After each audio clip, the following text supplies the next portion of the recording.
Education here at Sun can be an excellent choice for any students.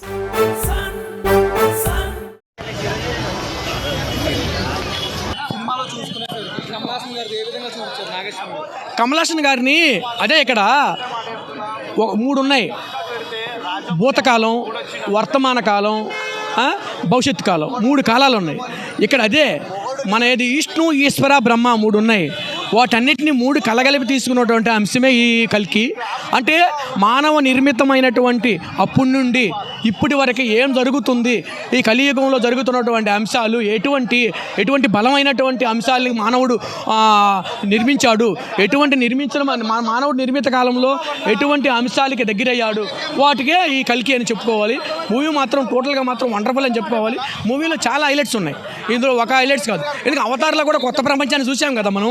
ఎందుకంటే నేను గతంలో expectation చేశా, అసలు ఏంటి ఈయన ఫస్ట్ లుక్ ఏంటి, ట్రైలర్ ఏంటి, what is this Bujji vehicle పెట్టడం ఏంటి అని నేను అనుకున్నాను. కానీ నేను ఎక్స్పెక్టేషన్ చేసిన మాకే యాస్టిక్స్ దగ్గరగా ఉంది.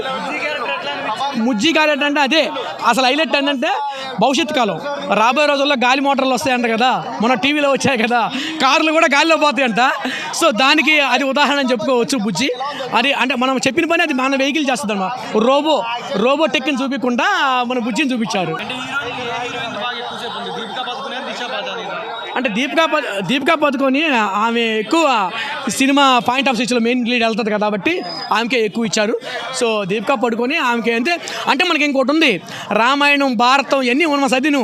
అర్జునుడు, భీముడు, నకులుడు, సహాదేవుడు, పాండవ వనవాసం ఎలా చేశారు, రాముడు అంటే ఏంది, ఆంజనేయుడు అంటే ఏంటి, ఇవన్నీ కూడా మన హిస్టారికల్ చూసినాం కాబట్టి వాటన్నింటి కూడా వన్ వాళ్ళు చూపించమంటే నాటే చొక్కు.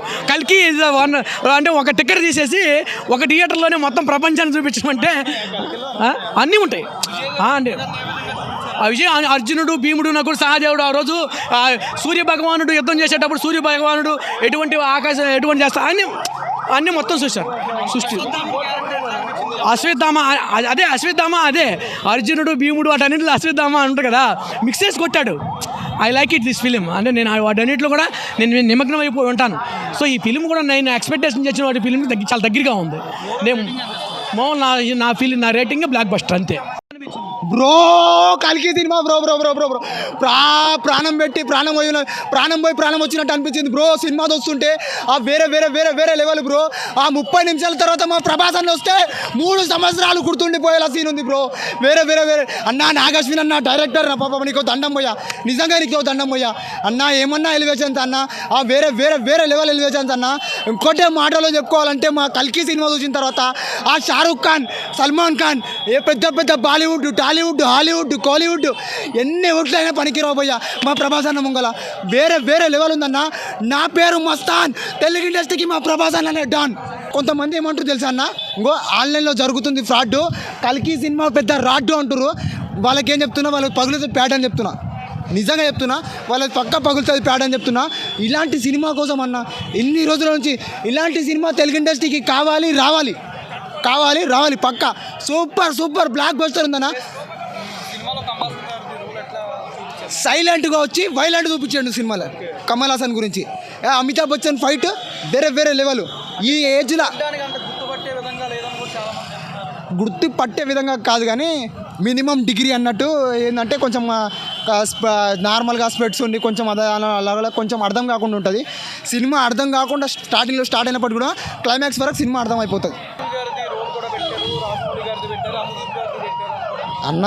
ఆర్జీవి, రాజమౌళి, దుల్కర్ సల్మాన్, ఇంకోటి విజయ్ దేవరకొండ, ప్రభాస్ అన్న కొండ ఈ సినిమాలో లాస్ట్కి చెప్పుకుంటే, క్లైమాక్స్ గురించి చెప్పుకుంటే దీపికా పదుకొని, కమల్ హాసన్, అమితాబ్ బచ్చన్ ఇలా రోళ్ళు చెప్పుకుంటూ పోతే ఒక లిస్ట్ తయారవుతుంది. అట్లున్నాయి, అన్ని రోల్స్ ఉన్నాయి.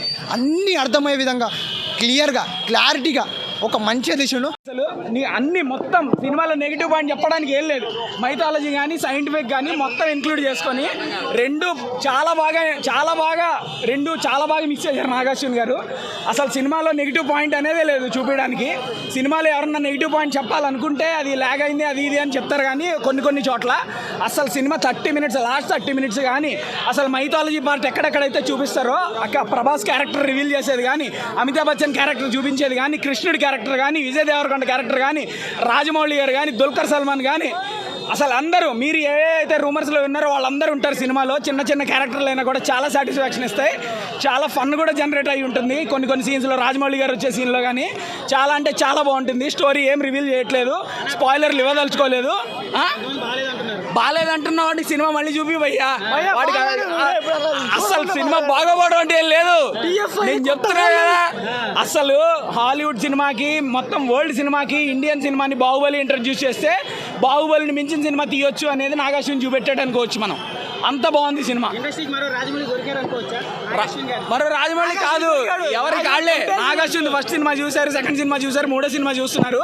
ఇది ఇంకా ప్రభాస్ విశ్వరూపం అనొచ్చు. ప్రభాస్ క్యారెక్టర్ రివీల్ చేసింది అయితే అసలు లాస్ట్ 30 minutes కళ్ళు అప్పగించుకుని చూడటమే పోయా స్క్రీన్ని. అరవడానికి జనాలు అరుపులు మర్చిపోయారు, అలా చూశారు సినిమాని.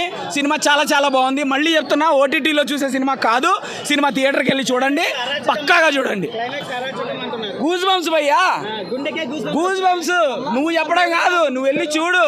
Goose bumps. అసలు కమల్ హాసన్ క్యారెక్టర్ కూడా చాలా బాగుంది, చాలా అంటే చాలా బాగుంది. అందరి క్యారెక్టర్లు రివీల్ అయినప్పుడు, క్లైమాక్స్ వచ్చేటప్పటికి ఇంకా ఏం జరుగుతుంది అనుకునే టైంకి నెక్స్ట్ పార్ట్ రివీల్ చేసేది ఉంటుంది. డైరెక్టర్ బై నాగార్జున అని పడుతుంది. సినిమా చాలా చాలా బాగుంది. One word, you have to go and watch it in big screen, అంతే. అంటే ఫస్ట్ హాఫ్లో ఆ కొద్దిసేపు అలా అనిపించిన తప్ప మిగతా సినిమా అంతా ఓవరాల్గా బాగుంది. ఇందులో అమితాబ్ బచ్చన్ గారి క్యారెక్టర్ కానీ, మన డార్లింగ్ ప్రభాస్ గారి క్యారెక్టర్ కానీ, బుజ్జి క్యారెక్టర్ అయితే ఆ వాయిస్ ఓవర్ ఇంకా బాగా నచ్చింది నాకైతే. మీ అందరికీ తెలుసు ఎవరు చేశారో వాయిస్ ఓవర్. ఓవరాల్గా సినిమా నాకైతే నచ్చింది. బేసిక్గా చాలామంది అనుకుంటారు, అరే ప్రభాస్ సినిమా కాబట్టి ఇలా చెప్తున్నారనే ఫీలింగ్లో ఉంటారు. కానీ జెన్యున్గానే సినిమా ఓవరాల్గా బాగుంది. అక్కడక్కడ మైనసెస్ ఉన్నా కూడా సినిమా ఓవరాల్గా బాగుంది. అంటే అవి మనల్ని ఎంటర్టైన్ చేయడానికి మాత్రమే పెట్టారని ఆల్రెడీ చెప్పారు. ఎందుకంటే మెయిన్ హీరో ఒకడు ఉన్నారు, అందులో మెయిన్ క్యారెక్టర్స్ పేర్లు రివీల్ చేశారు. ఇంకొకటి అందరూ అనుకున్నట్టు విలన్ క్యారెక్టర్ని మాత్రమే అలా వచ్చి అలా వెళ్ళిపోయిందనే ఫీల్ తప్ప మీద ఓవరాల్గా ఏం అనిపించదు.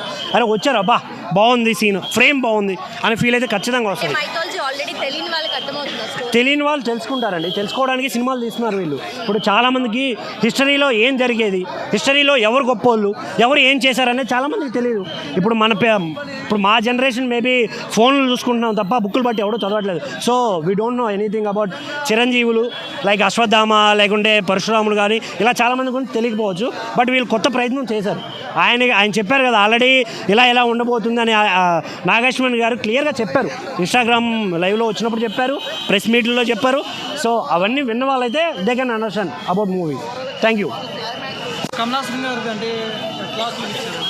అసలు కమల్ హాసన్ గారా కాదా అనేది కూడా డౌట్ వస్తుంది అన్న మధ్యలో. కాకపోతే అందరికీ తెలుసు కదా విలన్ కమల్ హాసన్ గారే అని. సో కమల్ హాసన్ గారు అని మనం అనుకుంటాం. కానీ అది సెకండ్ పార్ట్కి లీడ్ తీసుకున్నారనేది క్లియర్గా మనకు కనిపిస్తుంది సినిమాలో. ఈ మధ్య వచ్చిన రీసెంట్ మూవీస్ అన్నిటితో పోల్చుకున్నా కూడా విజువలైజేషన్ కానీ, ఆ బ్యాక్గ్రౌండ్ స్కోర్ కావచ్చు, అంతా ఓవరాల్గా బాగానే అనిపించింది. సుమన్ టీవీలో మీ పర్సనల్ అండ్ బిజినెస్ ప్రమోషన్స్ కోసం కింది నెంబర్కి కాంటాక్ట్ చేయండి.